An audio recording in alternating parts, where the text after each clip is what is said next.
What up, YouTube? Welcome back to my YouTube channel. This is Dan, and I'm doing another reactive video. This one's going to be reacting to the interrogation of Colonel Russell Williams. I don't really know anything about this at all, so going to be watching this and learning about this for the first time, just like you guys. Let's get into it.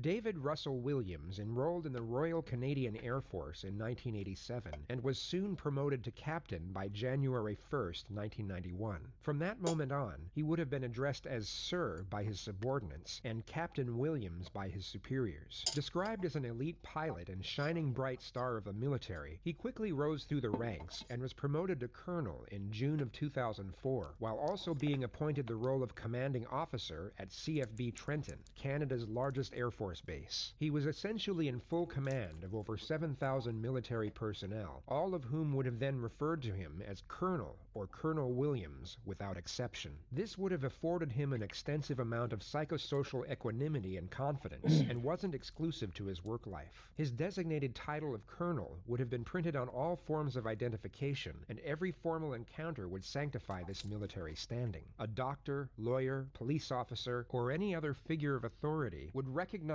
and comply to the traditional courtesy of addressing him by his professional rank, boosting his composure and self-assurance each and every time as his elevated social standing and military achievements were accentuated for all to see. There was one exception, however, and that was Sounds like he's somebody that's going to get an ego trip, I guess. the day he met Detective Sergeant Jim Smith. You just have a seat there, Russell.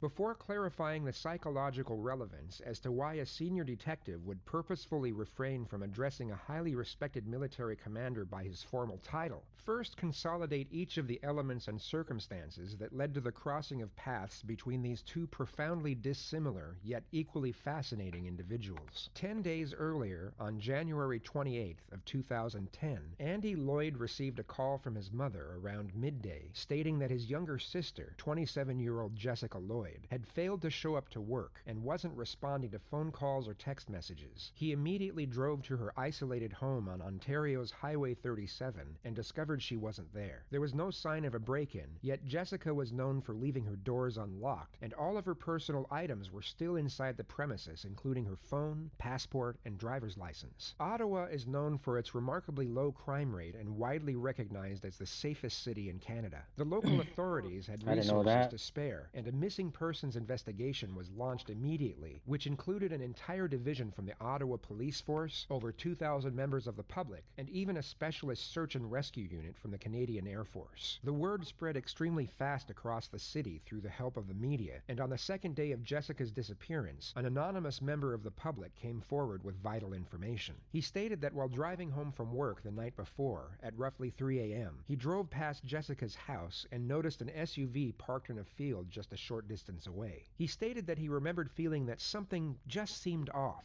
as it was parked in such an unusual area at such a late hour, and he had drove past the premises thousands of times before and not once seen the vehicle before that moment. Police immediately canvassed the area in question, where they found tire tracks in the field and boot prints leading up to Jessica's house. They had attained their first two significant pieces of evidence, which then became Let's go back to those boot prints. Are those Jordan's Air Force Ones? Air Force Ones, because he's in the Air Force. Jokes. to Jessica's house. They had attained their first two significant pieces of evidence, which then became the foundation for the next stages of the investigation. Police immediately set up 6 roadblocks throughout the surrounding area and stopped every SUV that passed in the hope of finding a match to the tire tracks. They reportedly stopped over 200 vehicles over the next 4 days, yet had no luck, and were on the verge of reassigning their manpower from the roads to conduct foot patrols in off-road areas and pathways. However, at roughly 7:30 p.m. on February 4th, their luck did a full 180, as the sports utility vehicle of Colonel Russell Williams was stopped. He was reportedly polite and nonchalant about what he thought was a routine traffic procedure and was sent on his way after just 90 seconds. Unbeknownst to him, he was immediately placed under police surveillance from that moment on, as his tires came up as a complete match to the tracks found in the field near Jessica Lloyd's house. 2 days later, on Sunday, February the 7th, he received a call from police headquarters in Ottawa asking him to visit the premises for the purpose of answering questions in relation to an ongoing investigative matter. The colonel didn't inquire further and agreed to drop into the police station immediately. He reportedly told his wife that he would be back for dinner before setting off and arrived at the headquarters shortly before 3 p.m., where he was greeted by Detective Sergeant Jim Smith, a trained polygraph technician and senior investigator of the Policing Behavioral Sciences Unit. So at this point, we have no idea what the motive is and what the connection to the victim is at all. We just know that he showed up at this person's house and that person went missing. I'm just going to move your gloves here. That's a little microphone, just to make sure there's nice and clear. As you can see here, everything in this room is videotaped and audio taped. You ever been interviewed by the police in a room like this before? I have never been interviewed like this. Oh, no? Okay. I guess the closest interview by NIS for top secret clearance. Oh, yeah? All right. Well, again, Russell, I appreciate you coming in. The Gasconade is casually acknowledged, yet quickly brushed to one side by the detective, followed by the informal address to the subject using his first name. He immediately sets the stage for the interview and takes the colonel down from his elevated platform for the sole purpose of stripping away confidence. This increases the telling signs in body language and intonation when information is fabricated, and also decreases cognitive stamina, lessening the amount of time an individual can keep a facade before they essentially break. An investigation like this, I mean, I'm sure you can appreciate it's been big news, especially down Belleville way. And, you know, obviously our approach to cases like this is that we don't give up on somebody being alive until we get evidence that they're not. So because of that, we're treating Jessica's case as an emergent situation, obviously. So we're fast forwarding things that we might normally take our time with. And that's why we're here on a Sunday afternoon. Sure. So again, I appreciate it. We're going to do a pretty thorough interview today. Okay. And the reason for that is because the last thing we want is to be calling people back again and again and again. Okay. So what we're going to do is we're going to go funny looking hair pattern. And, I'm going to explain what all those are to you. Okay. I'm a big coffee guy. I don't know if you're a coffee guy or not, but I didn't want to drink in front of you. So no, I appreciate that. All right, go ahead. I could definitely. Are they black? Yeah, they're just black with sugar. All right, and again, like I said, this interview is going to be very thorough. But again, I have a simple rule when I talk to people. It's I'm sure you're the same way. I treat everybody with respect. I don't want to ask you to do the same for me. So what we're going to do is we're going to start off by going through what your rights are. Okay? Just like everybody else. Okay. Have you ever read your rights before? No. I'm sure you've seen it on TV a whole bunch of times, but that's usually the American version. So I'll go over with you briefly. Okay. Russell, just to avoid any confusion, because people do get confused when they're talked to by the police, is that you're obviously not under arrest here today. Okay. Anytime you feel you want to leave here, you feel free to do so. The door's not locked. Teresa will walk you down the lobby anytime you want. Okay. Although the subject was free to leave at any time, there was a very subtle yet highly effective subconscious strategy set in place to try to stop this from happening. The detective has sat between Russell and the door. You will see this method utilized in almost every interrogation, as it's a subliminal message essentially telling the subject, if you want out of this room, you have to go get through me. The detective. If there's anything that comes up in our interview today, Russell, that you feel you want to talk to a lawyer about, you just let me know, okay? Sure. And the reason for that is I want to explain to you exactly what's going on here, okay? Jessica Lloyd is one of 4 cases that we're currently investigating, okay? And essentially what's happened is over the past about 4 or 5 months, there have been 4 occurrences that, like I said, that we're looking into. 2 of those occurrences occurred in September of 2009, and very briefly, they were up in the Tweed area. They involved somebody entering 2 different women's houses in the evening hours and committing sexual acts. Okay. During 2009, there were 34 break-ins and attempted break-ins in the quiet town of Orleans, Ottawa, resulting in the theft of hundreds of intimate female garments, 1 incident of rape, and 1 incident of forcible confinement. All of these Wow. occurrences took place not far from the home of Russell Williams, who is now the prime suspect for each of these infractions at the time of his Damn. interrogation. In November of 2009, a young lady by the name of Marie-France Como My people. yeah, was found murdered in her home in Brighton. Yeah. And we believe that there was a sexual component to that crime as well. Okay. Corporal Marie-France Como was a 37-year-old military traffic technician based at CFB Trenton. She was raped and suffocated to death inside her home in late November of 2009, which the colonel was also the prime suspect for at this moment. Damn. And then most recently we have Jessica Lloyd's disappearance. Okay, so essentially when you're looking at those kind of crimes, we're looking at a number of different potential criminal charges. All right. We're looking at issues all the way from the most serious one, which is first-degree murder, kidnapping, sexual assault, break and enter with intent to commit sexual assault, forcible confinement. Okay, and so what I want to make sure you understand, and this is what we've been doing with everybody we've been talking to, is that clearly when we find out who's responsible for one or all of those crimes, they could be charged with one or all of those offenses. Okay, whether it's you or whether it's anybody else. All right, and that's why it's important that we make sure that people understand what they have to do and what they don't have to do when they're talking to us.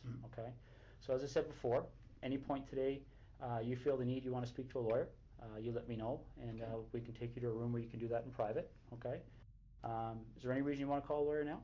Nope. Okay. These first 2 attacks happened not that far from my place in Tweed. Well, the second one did. Yeah. We didn't even know the first one had happened, but I understand that was reasonably close as well. But the second one was very close. Yeah. So certainly at the time, the OPP did a door-to-door. Yeah. And within a couple of days, probably the same night. So I spoke with a couple guys then. The analysis of vocal intonation is a tricky thing when dealing with interrogations, as it cannot be used as evidence in court. Yet intuition would give many the sense that discomposure is emanating from the colonel at this moment. The way he is speaking comes across as slightly nervous and unsure. He would appear to most as being agitated in the manner he is both processing information and communicating his responses. This type of cognitive recognition is a difficult thing to articulate into words, and investigators simply characterize it as gut instinct, which Detective Jim Smith would have no doubt been feeling at this moment. Okay. Yeah, and I'm aware of that from looking at the different cases. And essentially, Russell, in a nutshell, that's what we wanted to talk to you about. Okay. Those 4 cases are of concern to us, and you know, you've kind of almost hit the nail on the head about some of our issues that kind of make us want to talk to Russell Williams. Okay. Because essentially, there was a connection between you and all 4 of those cases. Would you agree? Geographically, and then I guess or I drive past. Yes, I would have to say there's a connection. Yeah. The colonel is asked to state his movements and activity over the past 4 days, which is known in forensic psychology as gathering pretext. The detective wants to get an initial alibi from the suspect before the confrontational phase of the interrogation begins. This is the most calm a state that he intends to keep Russell in before he ramps up the pressure, and a more relaxed suspect often results in more detailed pretext, thus more information to scrutinize and correlate with any changes made at a later stage. Friday on the day I was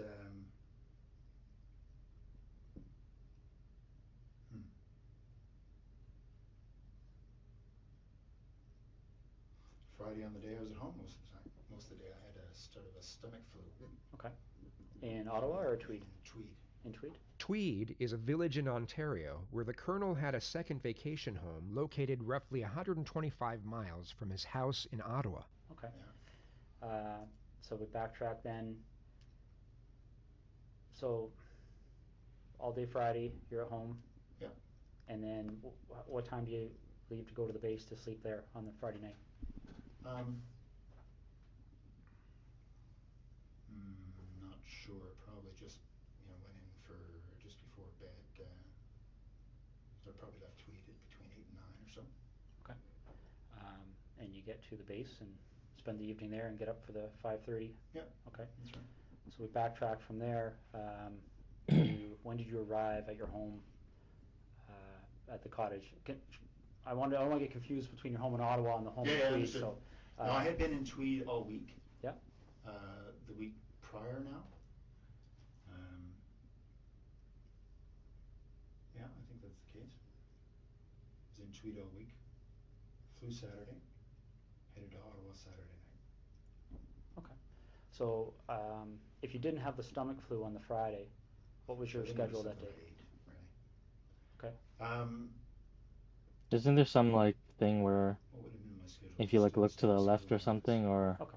So you look away when you're thinking, it's like I'll speak in the morning. A couple of. that's how you detect people if they're lying or something. I don't know. Can't remember what the specifics were going to be. Okay. So, Thursday night you slept at Tweed, or you? Yep. All right. And what did you do Thursday during the day? Thursday during the day, I was at the base again. I think it was a fairly standard day. I can't recall exactly, but yeah, nothing. I was not flying, so I was at the base. So I would have gone in early in the morning, back in the evening again. Okay. The method of gathering pretext is then focused on the murder of Marie-France Como. Okay. Now, I'm not going to walk you through November, but I'm going to take you to a date that's probably pretty fresh in your mind. The day that Marie-France Como. Yeah. Do you remember how you found out? I do. Yeah, I was sent an email. Well, as soon as the ops staff and the base learned, they told me. Okay. So I got an email. I can't remember if it was late at night, early in the morning. It was certain. That's I the other saw person it. that was actually in the military. I want to say first thing in the morning because I had just come back from Ottawa. I was in Ottawa for a set of meetings on one of the days. I can't remember what day of the week we're talking about, but yeah, no, I mean, obviously when your people gets killed, it gets your attention. So Absolutely. yeah, I very much remember that coming in. And how did you know Marie-France Como? I'd only met her once. She was on a crew I was on just after I got to the base. Okay. Do you know roughly when that happened? That we were on the same crew? The time you met her, the one time there, yeah. It was soon after I got to the base, so I don't remember exactly, but I would say in the first couple of months, so August, September. Okay. Yeah. Now you got that email notifying you that something had happened. Yeah. Do you have any kind of a clear recollection as to how your schedule was going that week? Well, I can't remember what day that the message came in. Just a second.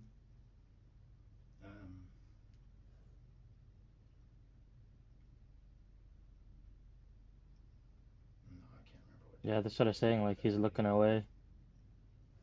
I'm just thinking there was a whole bunch of activity spun up as a result, obviously. I can't remember the day of the week. To be fair though, like I'm pretty bad at eye contact as well too, so generally don't make eye contact when I talk. But at the same time, this guy's a colonel, high-ranking colonel. Um, that should be no issue for him. This was the third time in quick succession the colonel stated that he couldn't remember the answer to the question. A normal interaction between two parties would most often elicit the person posing the question to reassure the individual it was directed at. Statements along the lines of, "Don't worry if you can't remember, we'll move on," or "It was a long time ago, it must be difficult to recollect," would be afforded as a form of consolation and to also break the uncomfortable silence. Even during a legitimate witness statement, some form of emotional assistance or encouragement will often be given, especially to someone in the midst of recollecting a distressing moment or time period from the past. On this occasion, there is no such reassurance from the detective whatsoever, only a stoic gaze and not a single shift in body posture during the moments of silence.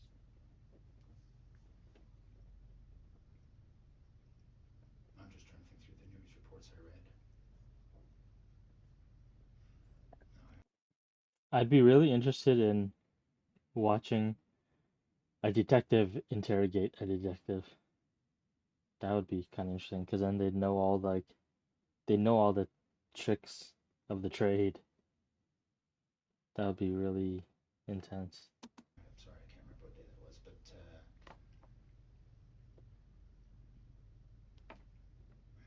what we learned after the fact was that the MPs had learnt of her death, I think quite a bit after her body had been discovered. Okay. So I think what happened. No, sorry, just a second.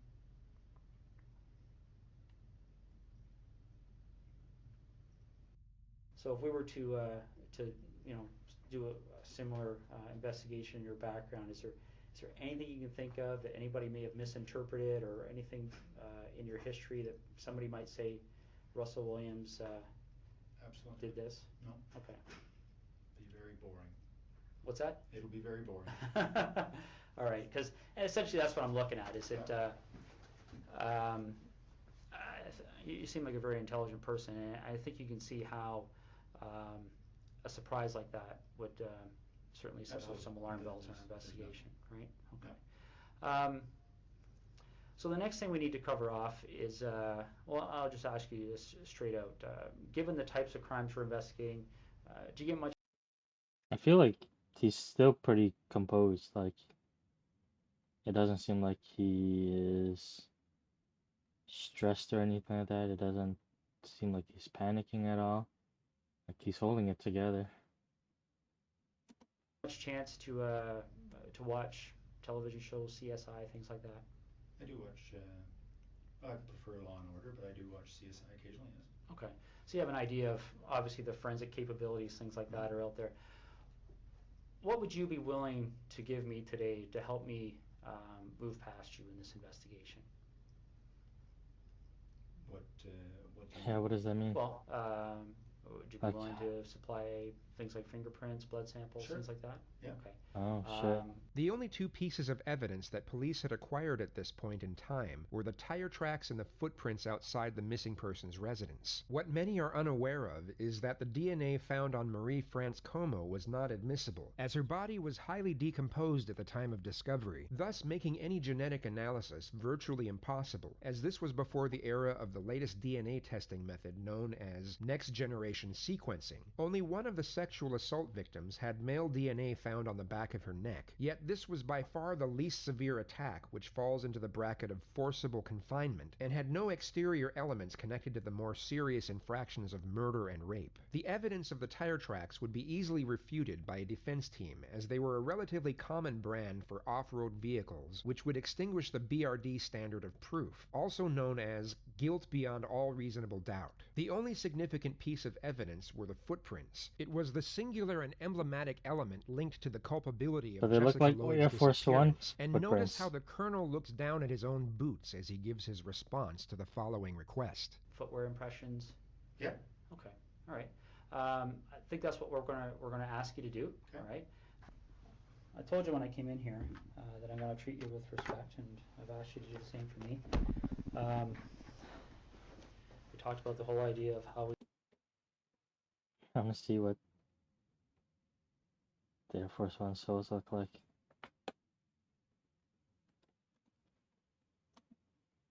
Oops.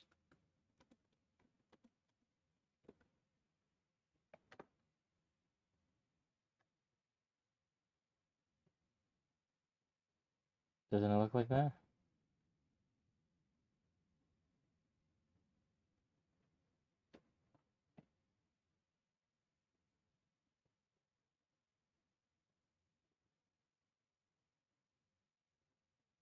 Okay.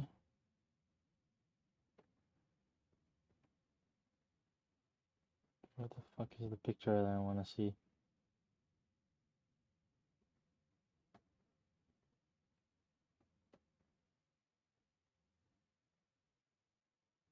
Right?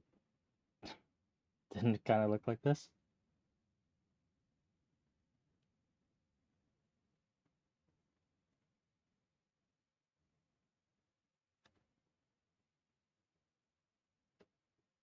Standard of proof, also known as guilt beyond all reasonable doubt. The only significant piece of evidence were the footprints. It was the singular and emblematic element linked to the culpability of Jessica Lloyd's disappearance. And notice Jesus Christ, this lag. which would extinguish the BRD standard of proof, also known as guilt beyond all reasonable doubt. The only significant piece of evidence were the footprints.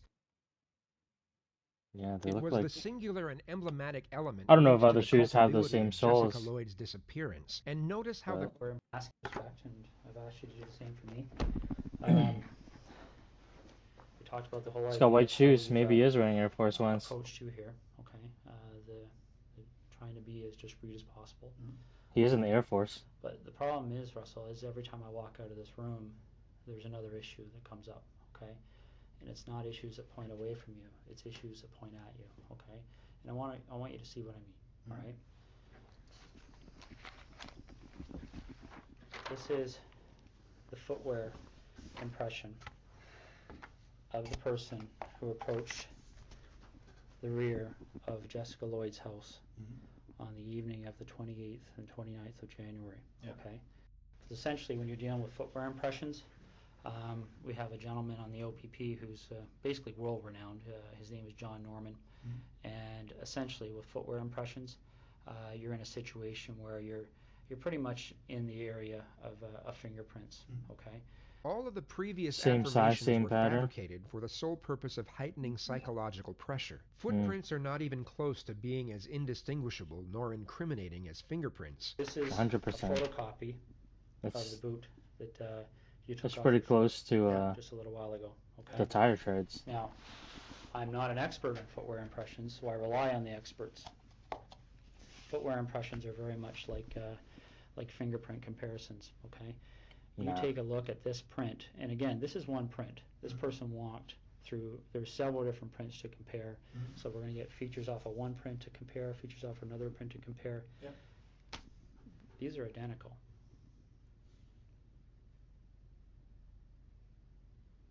Okay. Your vehicle drove up the side of Jessica Lloyd's house. Your boots walked to the back of Jessica Lloyd's house on the evening of the 28th and 29th of January.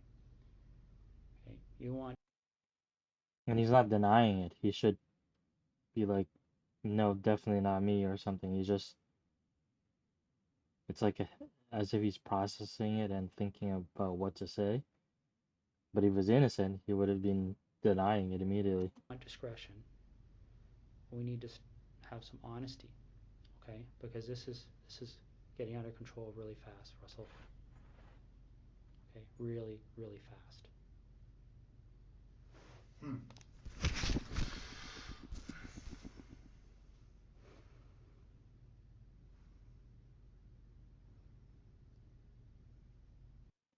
So this is weird because like, what are you gonna do? You're gonna keep looking at it until you find like a slight difference, and then be like, nope, not me or whatever. Like, he should have just straight up just denied it immediately. Not saying that he should deny it because he did do it, but I mean, if he was innocent, he would have denied it immediately. Like, hey, no, it's not me. Like, I don't know why he would be looking at it so much. It's almost as if he's trying to study it to find a flaw. This is getting beyond my control. All right, I came in here a few hours ago, and I called you the way I called you today because I wanted to give you the benefit of the doubt. But you and I both know you were at Jessica Lloyd's house, and I need to know why. Damn, just straight up said it. No denial.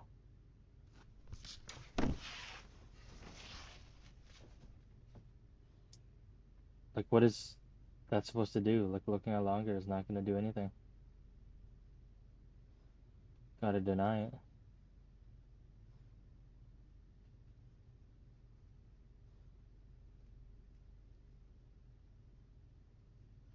I don't know what to say.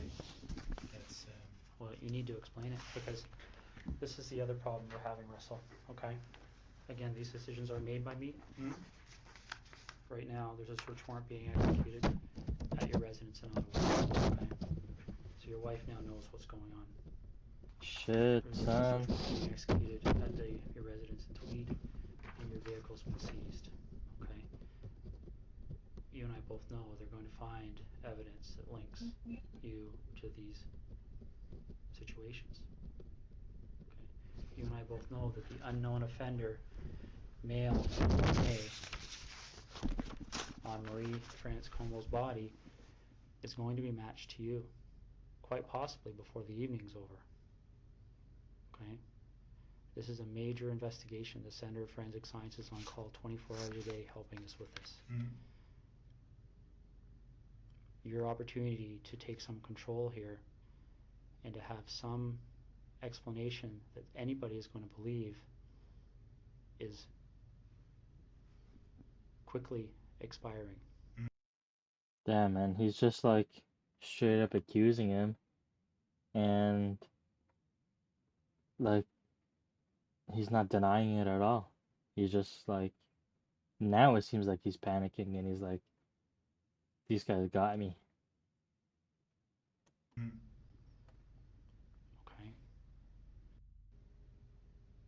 Russell, listen to me for a second. Okay? When that evidence comes in, when that DNA match, when that phone rings and somebody knocks on this door, your credibility is gone. Okay? Because this is how credibility works, all right? And I know you're an intelligent person and you probably don't need to hear this explanation, but I also know your mind's racing right now, okay? Because I've sat across a lot of people in your position over the years, okay? The bottom line is that as soon as we get that piece of evidence that solidifies it, DNA, okay? As soon as the expert in footwear impressions, the expert in tire impressions calls and says, yes, I've examined those and they're a match, it's all over. Because as soon as that happens, where's your credibility? Where's your believability? So he's basically trying to get him to commit to the crime. He's trying to like make him believe that they already know everything and that it's for sure, and hopefully he'll come out and confess. Let's see if he does. Russell, you know there's only one option. What other option is there? What's the option? Well, I don't think you want the cold-blooded psychopath option. I might be wrong. Okay, because don't get me wrong, I've met guys who actually kind of enjoyed the notoriety, got off on it, got off on having that label.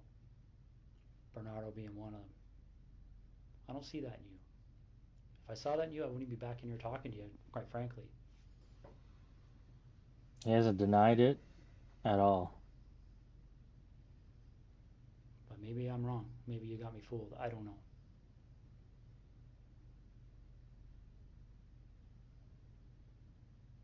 This is over. The detective knows. So I got this in the bag. A bad ending where Jessica's parents continue to wonder where her daughter's lying.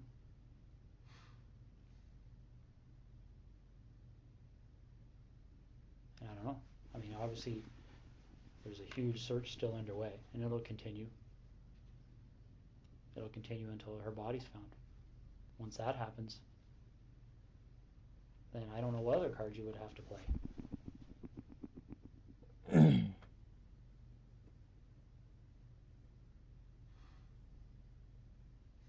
What are we going to do?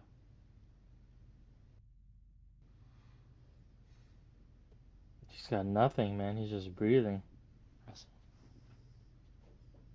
Hasn't denied it. what are we going to do? Hasn't said anything. He knows he's booked. Call me Russ, please. Okay. What are we going to do, Russ? He's thinking. He's in panic mode. He's thinking, how the hell am I going to get out of this? Is Jessica somewhere we can find her easily? Like, is this something where I can make a call and tell somebody to go to a Jeez. location and they're going to find her, or is this something where we have to go and take a walk?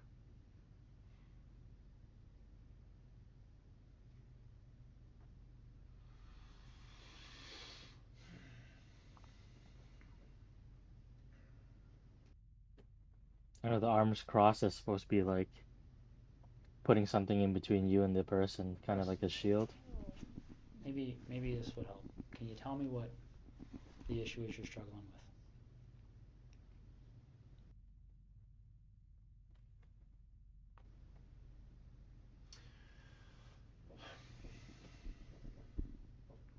And he hasn't said anything.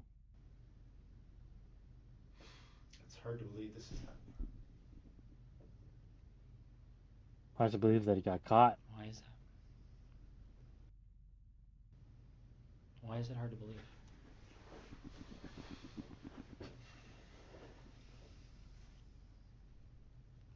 Russ, is there anything you want from me? Is He there hasn't anything even you want said me to anything like, explain? how is this even Is there possible? something Are missing you that you're guys struggling with sure? that I can Nothing. shed some light on for you? Nothing to redirect.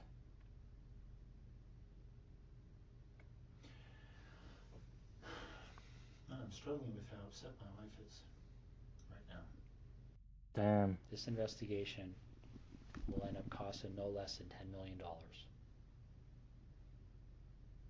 Easy. And they will say no to nothing. Any request this major case manager makes on this case, they've already been told it's approved. Don't even bother asking. So what am I doing, Russ? I put my best foot forward here for you, bud. These mind games are crazy, dude. I really have.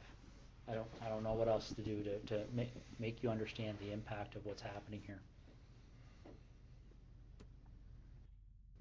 Do we talk? I want to minimize the impact on my wife. So do I. Damn, man. They got him. So how do we They do that? got him. Well, we start by telling the truth. Call for an attorney.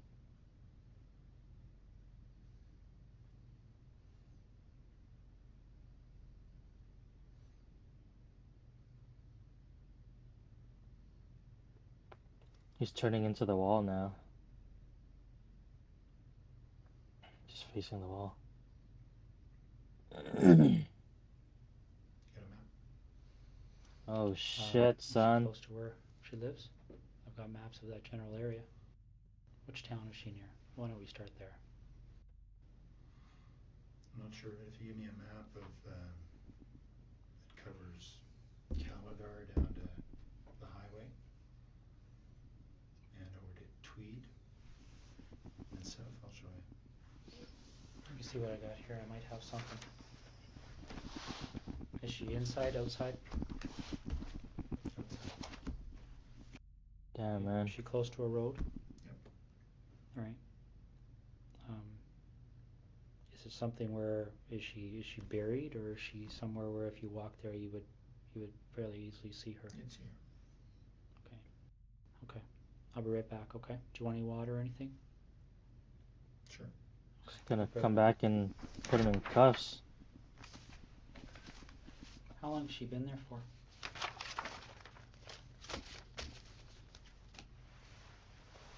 A little over a week. Was it fairly quick from the time she left? Friday night. Friday night? Yep.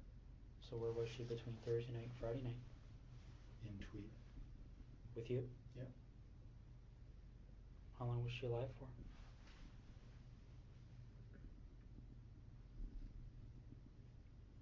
Almost 24 hours, not quite. Okay. Russ? You're doing the right thing here. Okay. Damn. You got him to Very shake his obvious hand. question I'm gonna have for you is when they go there, and they'll be there shortly, they're gonna find her. Oh yeah. What do you want to talk about? It's pretty wide open now, eh? Yeah. What do you want to know? Well, do you want to work forwards or backwards?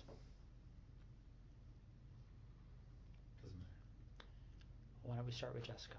Okay. How does that start for you?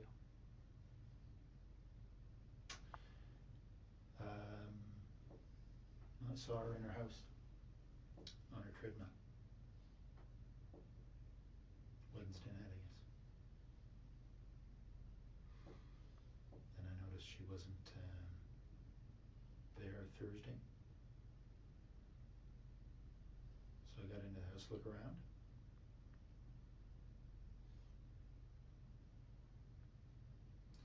Then, and then left. Noticed she'd come home. So I went back in Damn, man. through the back patio door while she was sleeping. Okay. Marie France Como.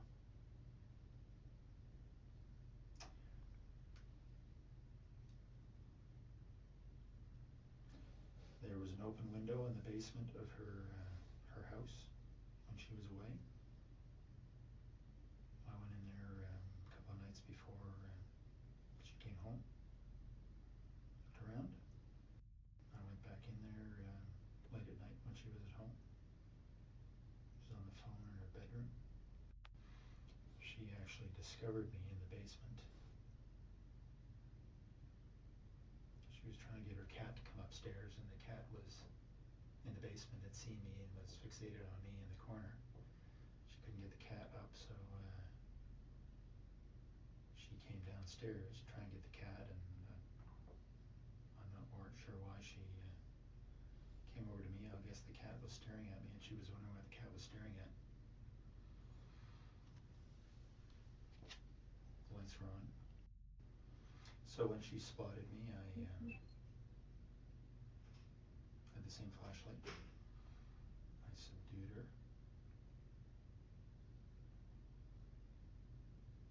tied her up, brought her upstairs.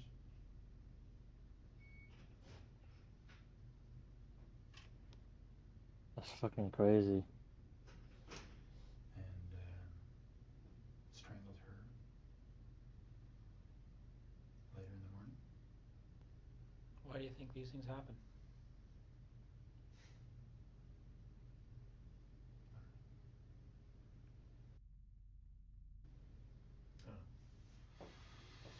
Have you spent much time thinking about that? About why? Yeah. Yeah.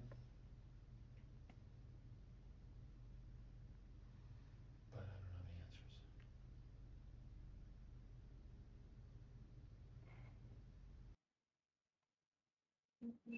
Damn, man. That is fucking intense. I don't even know what to say about that. The guy's definitely got some demons that he's dealing with. Not an excuse, of course. But, yeah, that's fucked. It seems like it's something that if he didn't get caught doing, he would have continued to do because he's a repeat offender. He's hit up so many homes, and I mean, the other one said that he only broke in to steal underwear and stuff like that, but yeah, these are the two that with rape and murder. It's sad. That's crazy. All right, well, I guess I'll catch you for the next one. Peace.